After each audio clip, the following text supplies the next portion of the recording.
He said, I've just been to Nepal, smuggled some gold, and it was dead easy. You should do it. Carrying 4 stone of gold is a lot easier when you're charged with adrenaline.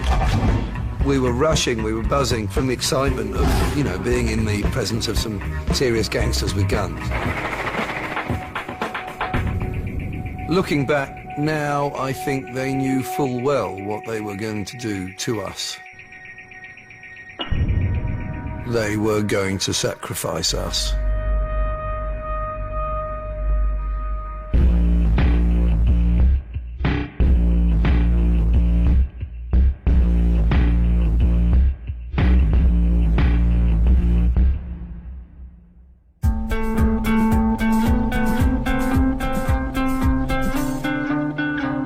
I was a city boy.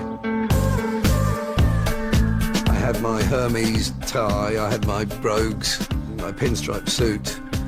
And, you know, I enjoyed having a bit of money in my pocket and pretending that I was really quite important.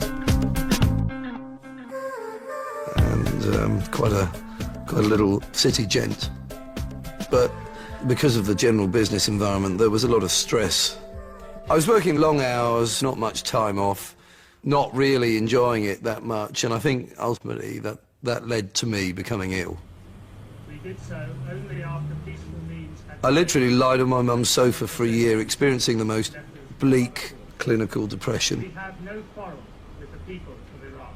The depression was brought on by having not enough thyroid in my system. I couldn't speak a whole sentence. I couldn't walk. It was certainly the lowest point of my life. When it was warmer in England, I felt better. Thyroid is used to create body heat, and when you're in a warm climate, your deficiency is much less obvious. So I thought, well, if I go to an even warmer climate, maybe I'll feel even better. I decided to go travelling. Ended up going to Singapore, Malaysia, and then ended up in Thailand. And sure enough, it was a big tonic. As soon as I landed in a warmer, freer world, I felt an awful lot better, and, you know, it proved to be a good move. I could really live like that for the rest of my life. The idyllic existence I was starting drinking fairly early on and trying to get off with any number of gorgeous female tourists.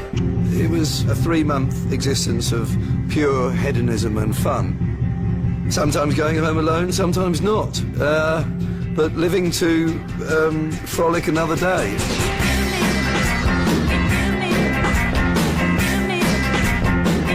It had all the elements of a sort of dreamlike existence for a young man who wants to just get stuck into a few adventures.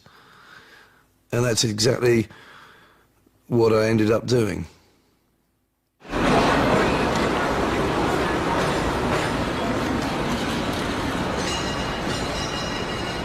Hong Kong was a cultural shock because just literally the amount of people in the buildings. I was used to space and beauty, and suddenly it's just this noise and bustle. How you going, mate? Spare bed? I'll take it. Hi, how you doing? Good, I'm Oz. There was this bloke in my hostel called Oz who arrived after I'd been there for about a week, and I just kind of took him under my wing. He seemed a bit naive in terms of drinking and going out and having fun, and I just showed him how to do it.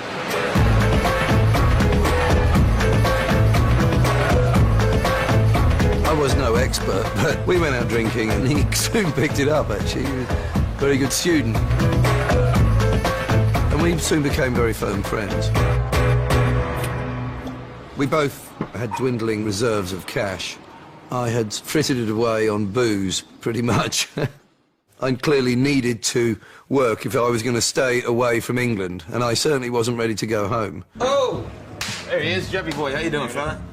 Marshall, do me a favor. Let me get a bottle of Rhett beer. moved into the hostel. Whatever Jeffy boy's having. He gave guided tours to German tourists because he spoke German but was American. Well, he was tiny. He was like a midget. You should have seen his wife, man. She looked like she was in the NBA, man. She was like 6'6", 6'7". She was huge. He wasn't a particularly likable character from the start. He was quite a loudmouth. Bottoms up, buddy. Literally loud. Yes, that is what I'm talking And about. he's sort of boastful and whatever. Take that, And, keep the change, all right? you know, not really my kind of guy. But slowly we got talking, and slowly it emerged that being a tour guide wasn't his only source of income. So, you boys want to make some money? Right? If you want to make good money, boys, you got to get into gold. Gold. What, get into it. He revealed that he had been taking some gold over to Nepal, and this sounded like extraordinary. What on earth are you doing? All you got to do is take the gold on a plane, spend the weekend in Kathmandu, take a look at the mountains, fly back Monday. Kathmandu. Okay, good. Nice. Yeah. And that he was going to do it again, and that there were spaces for other people to go with him if I wanted. You know the guys at the airports, custom officials, that sort of thing? They're all in on it. Every single one of them. It just sounded frightening, scary, involving people I didn't know in countries I didn't know, and that it could go horribly wrong, and I wasn't in that desperate a situation. Listen, fellas, take it or leave it. Leave it, thank you. What about you, Oz? Well, mate, I'll think about it, and, no. It's all good, boys. I'm not going to twist your arms.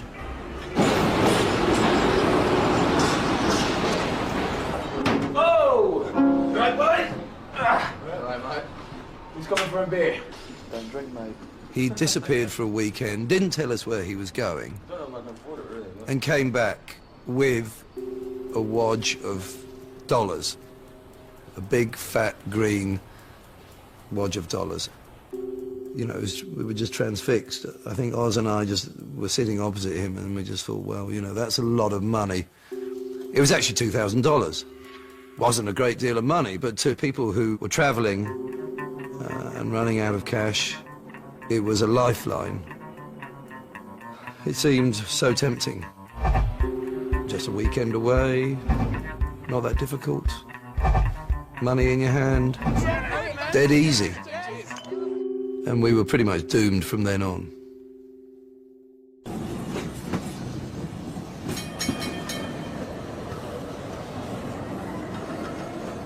Oz and I approached Rhett and said, we're on for the next run. He was pleased, and he said the next phase was we had to go with him one evening to Chungking Mansions, which was a notorious tower block where all sorts of nefarious activities went on. So one evening, Oz, Rhett and myself went downtown and met the fourth member of the team. Guys, this is Eric. He's French, in case you hadn't guessed. A guy called Eric, who was a maitre d' at a restaurant in Hong Kong. A nice guy. We got on well with him. Let's go.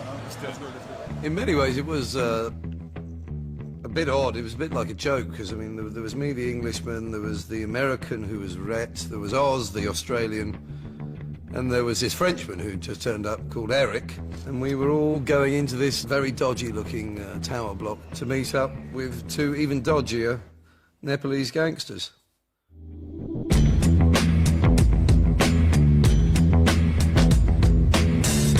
It was rather exciting because I'd heard about this place but never been there, and it had quite a reputation for being a centre for prostitution and smuggling, and, you know, you could hire a room by the hour, and this was one of those places where dodgy deals could be done and no questions would be asked.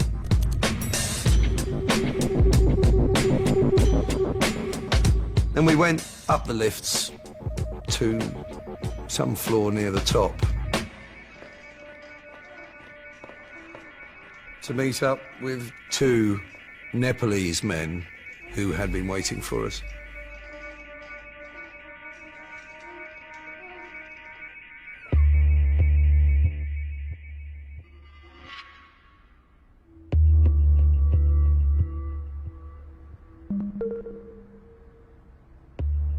The first thing that hit me was that one of them was wearing a shoulder holster, and the end of his gun was sticking out from under his arm.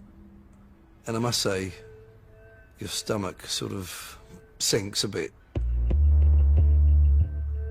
There was a gradual dawning realization that suddenly we were involved in a very serious world, and we were to be on best behavior.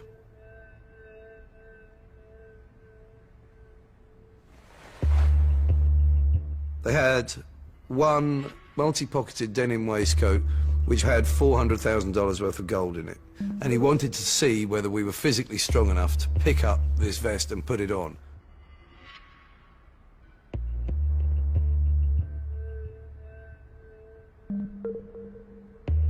It weighed over 4 stone.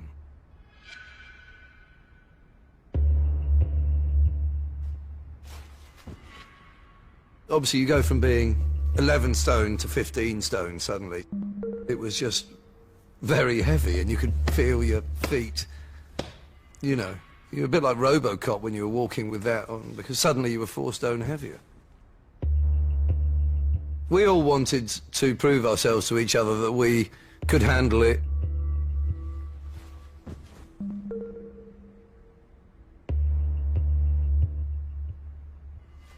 But, you know, we were all physically strong enough. We all managed to do it, and we satisfied them that we would be good mules. My only question was, What happens if we get caught?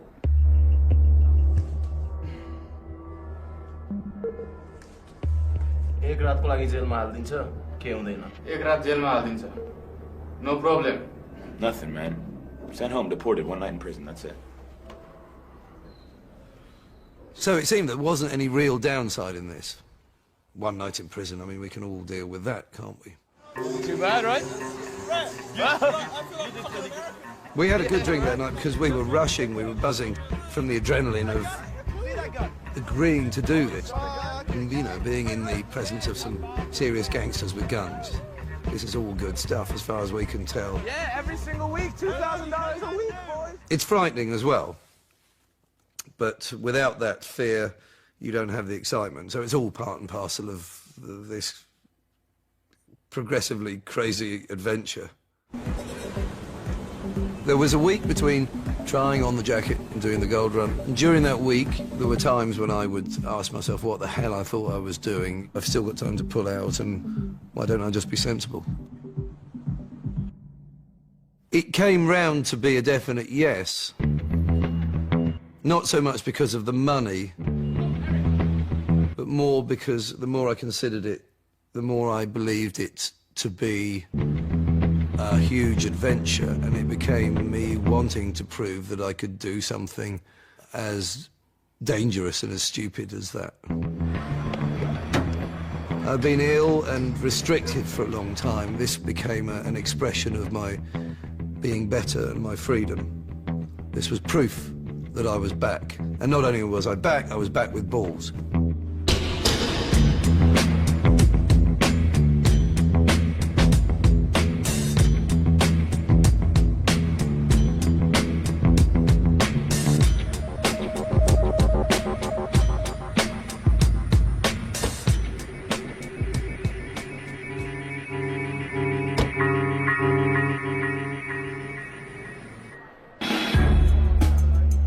The plan was to arrive at the airport, check in, go through to the departure lounge, and there somebody would meet us and hand the gold over to us in the toilets. There was a lot of nerves at this point. There was tension. We're sitting around waiting, thinking, you know, where is this guy? You know, the first group of people on our plane have got on a coach and have driven across the tarmac to the plane, and still this guy isn't here. You know, it's like, what's happening? And you think, are we being watched? Do people keep an eye out for people who look nervous?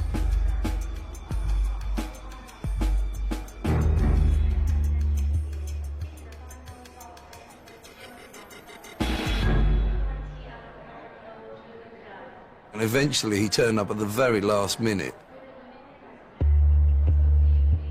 Eric followed him into the toilet first, and then we all went in one by one after that.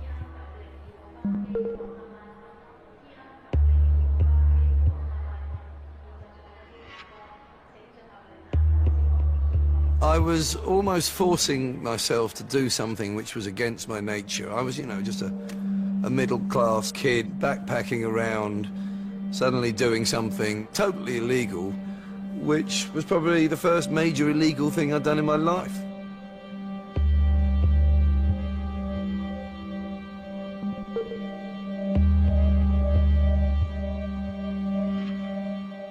The guy was standing outside a cubicle, and on the floor of the cubicle was the denim waistcoat containing the gold.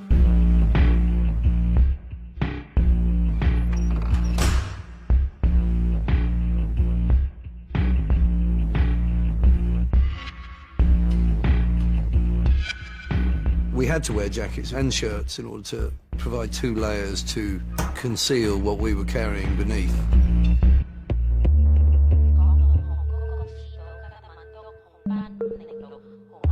And he looked me up and down and said, "Yes, that looks good." I looked in the mirror and there was this kind of ashen-faced, rather sort of sweaty, wide-eyed individual staring back at me saying, "You really think this is a good idea?"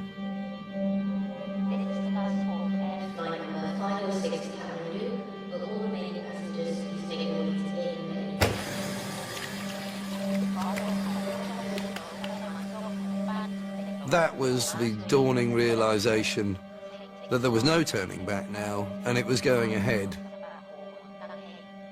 It was just an intense fear, primarily. Fear of the unknown and what one was letting oneself in for. This is the last call for airline number 506 to Kathmandu. Will all remaining passengers please make their way to gate number 80.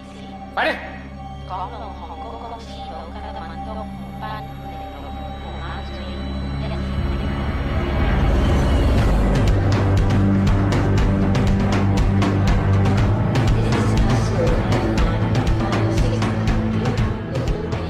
We didn't want to stand out like a sore thumb, but there we were, the last people getting on, delaying everyone else, delaying even the takeoff of the plane, probably. Carrying 4 stone of gold is a lot easier when you're charged with adrenaline, and you're therefore a lot stronger than you normally are.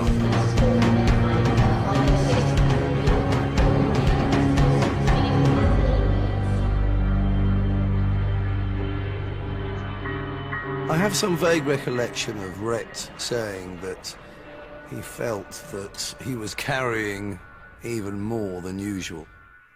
And that was really the only indication that perhaps we were carrying right up to the maximum of what could possibly be taken by someone.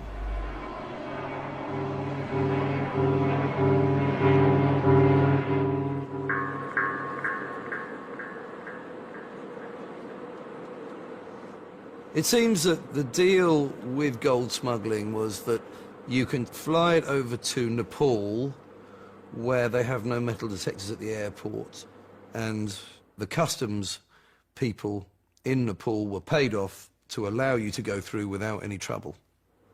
Then it's taken across land to India, where they do have metal detectors at the airport, and it's sold in India for a vastly inflated price. What you haven't done is paid the tax for bringing it into either Nepal or India. So that's where the arbitrage is. That's where, you know, people make money from gold smuggling.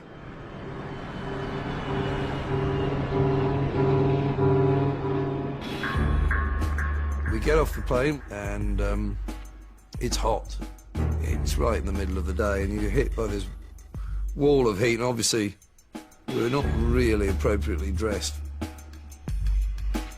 So we're kind of sweating. When you add to the fact that we're obviously quite nervous as well, we're sweating quite a lot.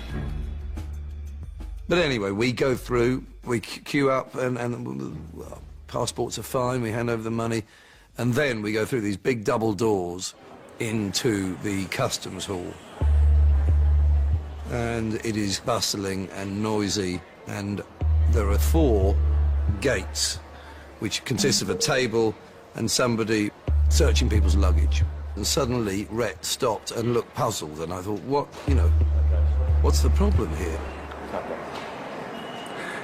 Okay, stop there. Okay.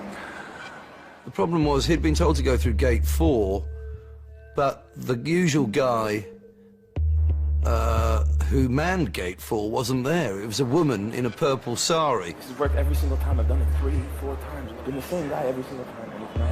I blame you entirely, you fucking idiot. I didn't twist your fucking arm, get you to take the gold across, all right? You wanted the money. Shut up. Don't talk about it. There was literally an awful, I don't know, 3 or 4 minutes. It dragged on forever, whereby we were just sort of trying to look cool, but not moving, and therefore attracting more attention to ourselves whilst trying to have these conversations. Well, what are we going to do then? We can't just stand here. Rhett, what's the fucking idea? Fucking view is, who knows? It's not the same fucking other planet. We stood here like that. And eventually, Look at that. Bunch of dickheads. we looked over to the woman in the purple sari, and she could see that we were struggling, and she just sort of... 4 waves, what does that mean? 4 waves, what does that mean? Do you know it? Of course I don't fucking The know. dress, I know the one sari. guy. I told you, you got a better idea? No, of course I haven't got a fucking better idea. It's not my idea. If you don't have a better idea, then why don't you shut the fuck up?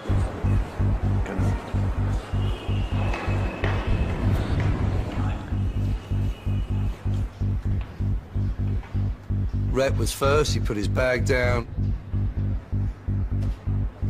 Thank you very much. Oz was next.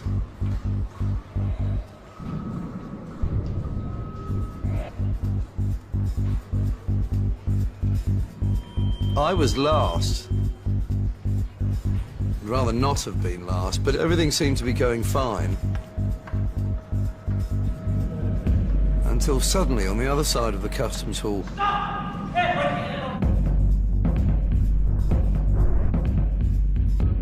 there wasn't really a thought in my head at this point. I just sort of couldn't really take on board what was happening, but there was this little guy with a moustache. He grabbed Eric. My worst fears are kind of being realized. He gets out a metal detector, and it goes off with a noise like a car alarm.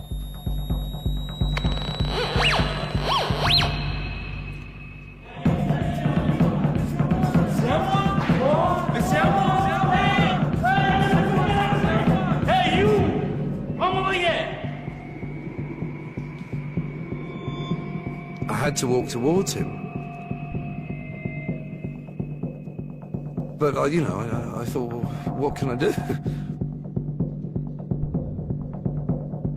He just pushed us both in the direction of this room to the side of the customs hall.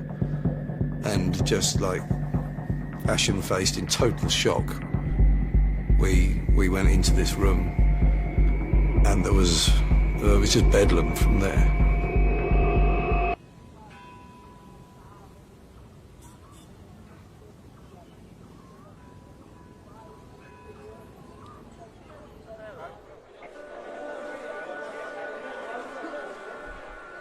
Whilst Eric and I are sitting in this room, Oz and Rhett have walked through and are on the other side, waiting for us to come through. Gotta check out the monkey temple while you're here, man. Yeah, man, yeah. Do I have elephants or?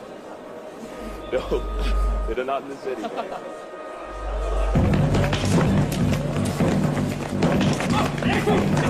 Get the fuck off me! Whoa, whoa, whoa, whoa, whoa, whoa, whoa, stop! But instead of us coming out, it was 4 or 5 armed policemen coming out.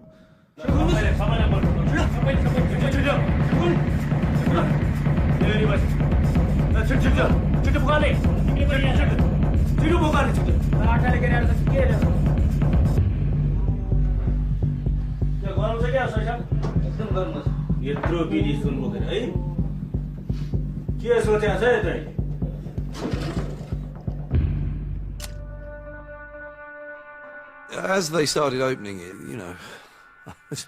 I was feeling pretty awful at the time. And then suddenly I thought, well, hang on. I hope that it's just gold I've got in my vest, that there isn't a couple of packets of heroin as well. I just thought, well, how stupid have I been? Quite remarkably stupid in retrospect.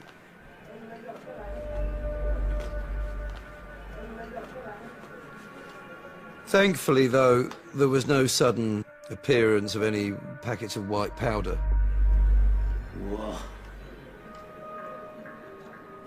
We had never seen the gold before, obviously. We'd only felt how heavy it was.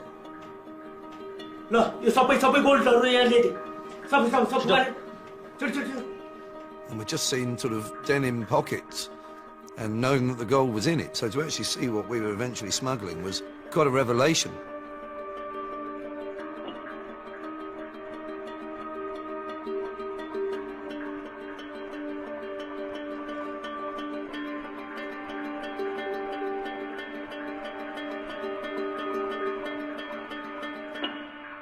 And it was quite a revelation to the customs officials who were gathering around.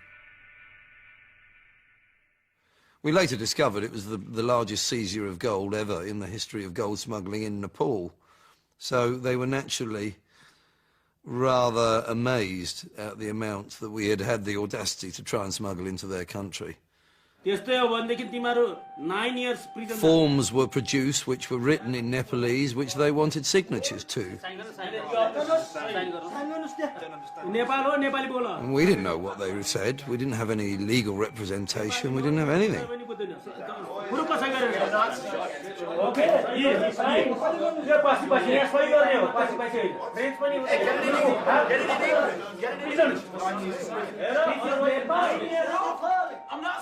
But you know, with people shouting angrily in your face and thrusting a pen at you,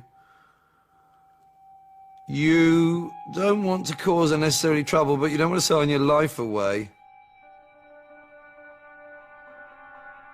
In the end, we signed them because we didn't want to be seen to be causing trouble.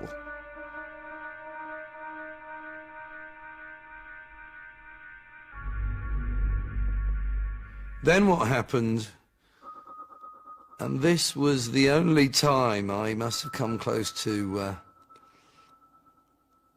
I suppose, emotionally, this was a difficult, very difficult moment. I've never been in handcuffs before, and they were big, rusty, very third world handcuffs. That was just a powerful, symbolic act of putting on handcuffs. That's when you truly lose your freedom. 4 of us were put into a jeep, and I think there were 4 armed guards with us. We didn't know whether we were being sort of kidnapped or anything like that. And we were just driven off into the night.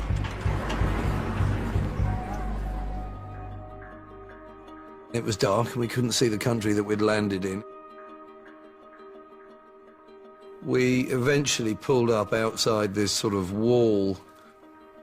We were pushed through this hole in the wall, all 4 of us, and we were in prison. We realised we were in prison, and it was sort of dark and there were just rows of men sleeping all over the place. We thought that we were being put in a sort of holding place prior to being thrown out of the country the next day. That's what we clung on to.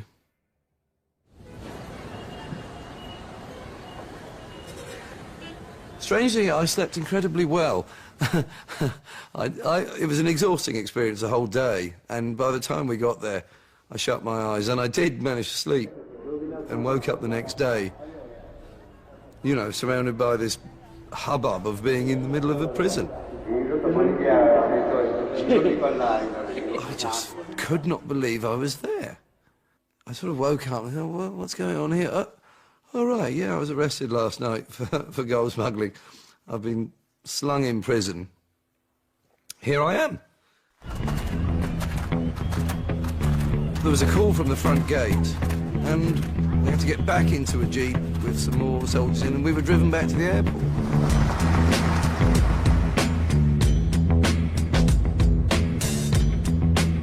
And we thought, excellent news, yes. Right. That was an interesting little stay in prison.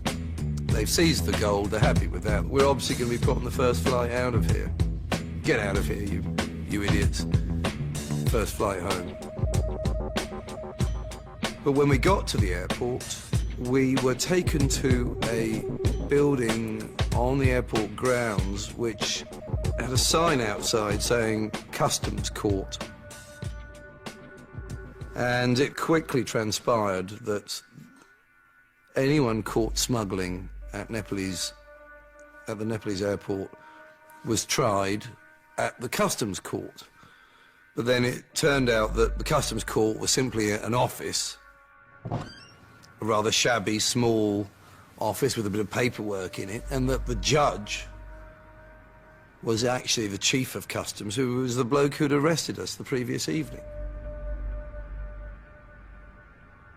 And we thought, well, this is just crazy here. You know, I was expecting, if we were going to have to go to a court, I was expecting something that resembled a court, somebody that resembled a judge. We just didn't know what to do. We're just like alone on the other side of the world, being shouted at by the bloke who arrested you, who's also your judge. It's like, this is not a planet or a legal system that I'm familiar with. From where you brought it? From where you brought it, this gold?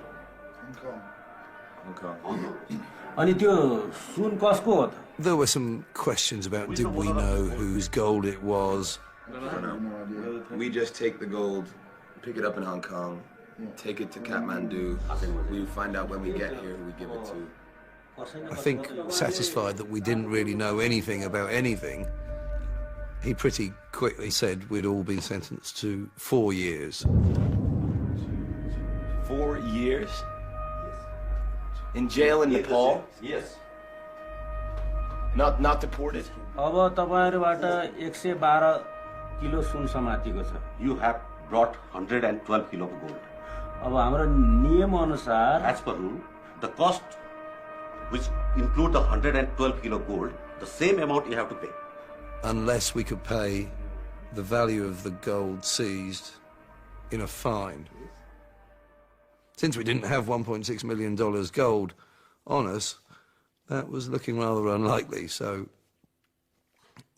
stunned, shocked, and still in a state of sort of disbelief, we were taken back to the prison to begin our sentence.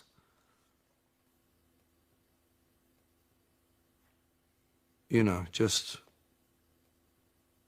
unable to really comprehend what had happened to us in the previous 48 hours.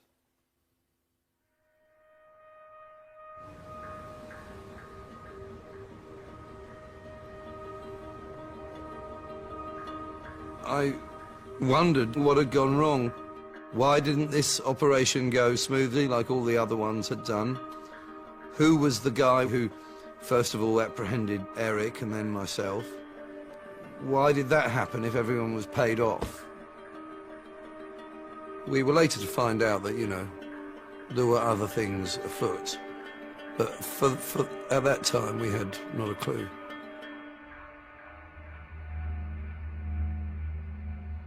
Life in prison in Kathmandu was very frightening. We didn't know whether there would be violence, whether there would be sexual violence.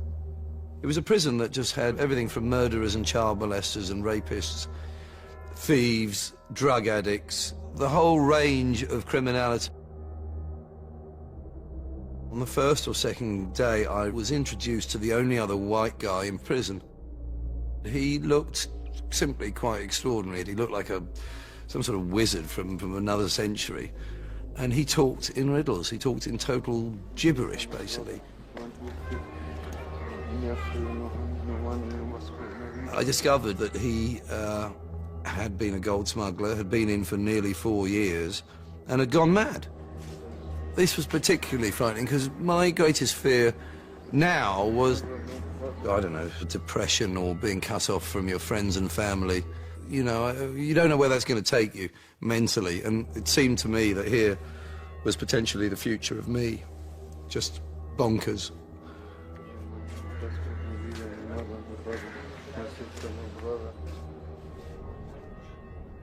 I composed a very difficult letter to my mother, saying, don't worry, I've ended up in prison. It's in Nepal. I didn't tell you I was going to Nepal, but I'm here.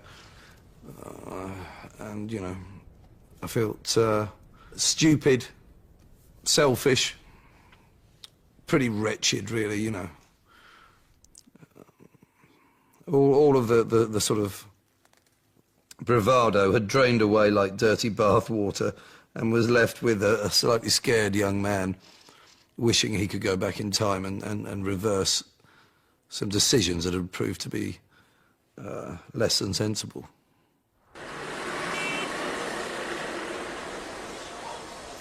After 3 or 4 days in prison, we received an American visitor who asked to speak to Rhett.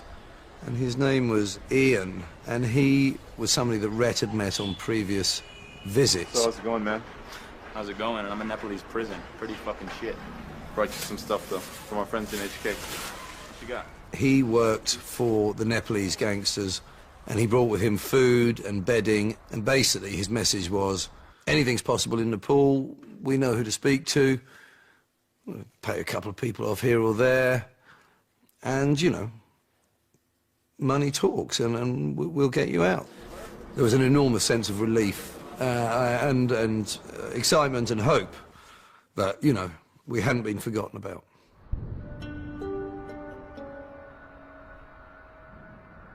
We received regular visits from Ian every week to 10 days, with more money, with more food, whatever, you know.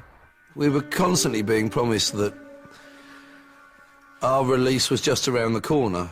We just carried on waiting and hoping, and eventually the weeks turned into months. Then one day, after about 3 months, the planned day of the visit turned up and no one visited us. And that was it. No one visited us after that. One of our friends in the prison, a Nepalese guy, he was actually a silver smuggler. He explained to us the Nepalese system. If you're in the jail, Yeah. for 3 months, can't appeal. Can't appeal. For 3, if we stay for 3 more months, we can't appeal. 3 months. So we've got 3 more months to appeal after doing 3 months. No? If you didn't lodge an appeal against your sentence within the first 3 months, then you could no longer lodge your appeal. 3 months. 3 months. Yeah, 3 months. Can't appeal. Can't appeal. Can't appeal. 3 months. Can't appeal, mate. Can't. And 3 months had gone by, and we'd been told by the Nepalese gangsters to keep quiet. And as soon as that 3 months was up, they dropped us. And so we were left with no chance now of getting out. It became very clear that we'd just been strung along from the beginning. And we had to think of other ways how we were going to get out without spending 4 years there.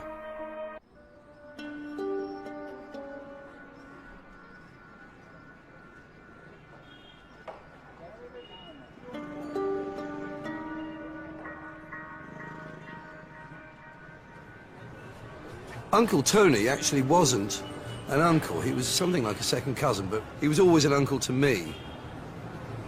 I also knew that, you know, Uncle Tony had been in the RAF and had quite a distinguished career there, and I knew that he'd afterwards had some sort of slightly more shadowy role, which made him a kind of James Bond in my eyes.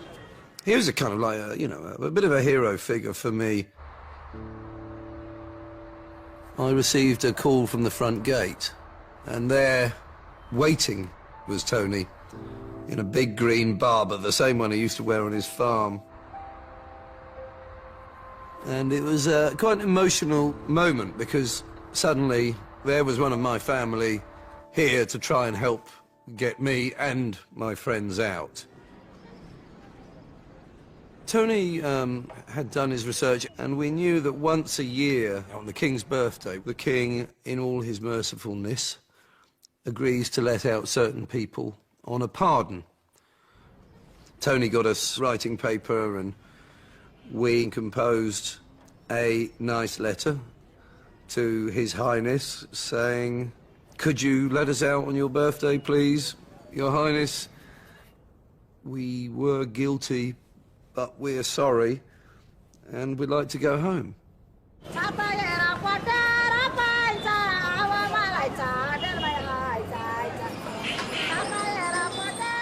Tony's role was really to act as our representative on the outside.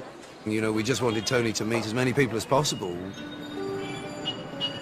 We didn't know how any one contact might be able to help us, but we understood that if you were going to get out via, you had to have political support on the inside. And so Tony met up with an interesting guy called Lucas.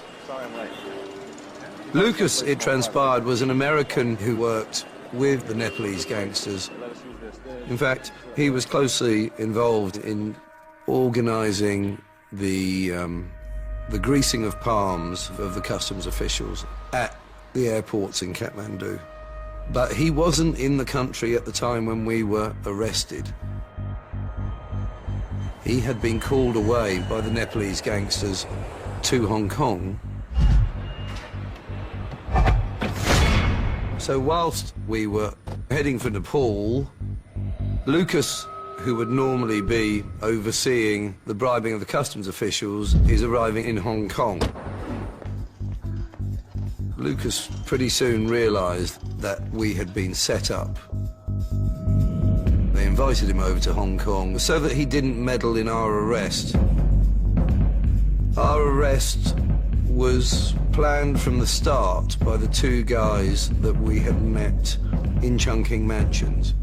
They packed us to the gills with as much gold as possible and told the chief of customs that we were going to be arriving.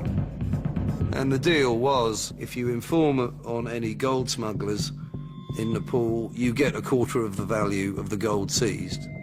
So the more you put on your gold smugglers, and the more money you get.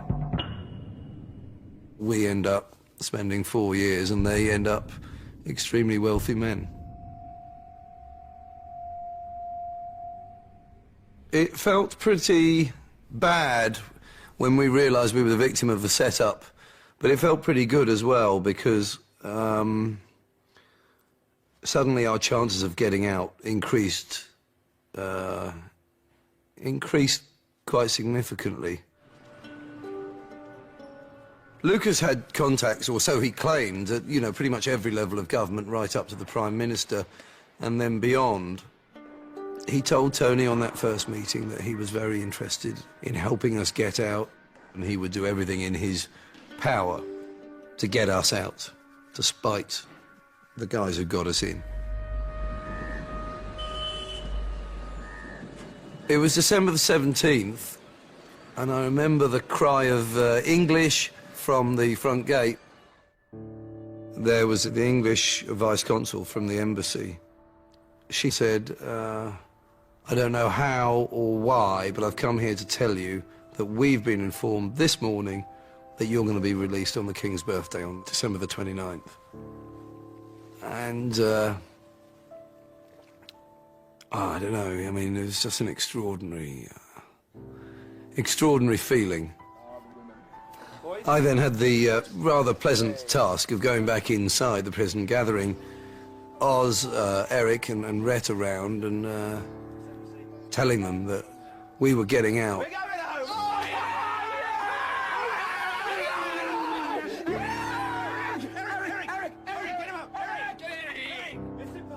We'd been very stupid in getting in, and we'd been very lucky in getting out, but we were incredibly relieved that it looked like our ordeal was coming to an end.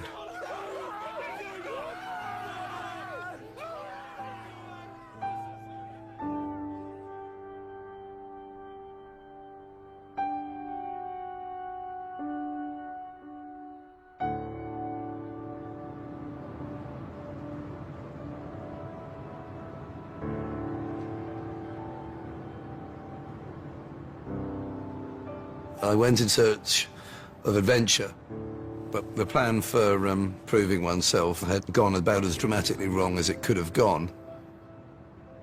I still dream. I have regular dreams where I've tried to smuggle again, and I've failed again, and I'm back in prison, and I'm counting the days again, and it's never a particularly nice dream. I wouldn't want to experience the thrill of smuggling or attempting to smuggle ever again.